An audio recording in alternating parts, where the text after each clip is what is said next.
Get rid of rats and mice with ordinary Chinese instant noodles. This simple homemade method costs pennies and is effective. If you have a problem with mice running into your house from the field or rats living in your basement, this trick is for you.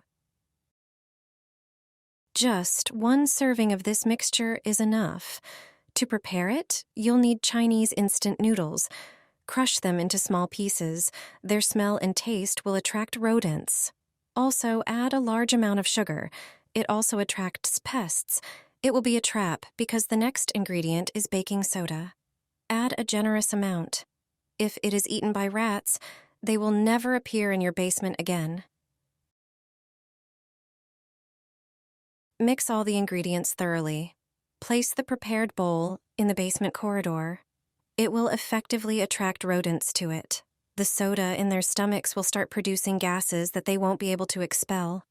This way, you can get rid of the entire group.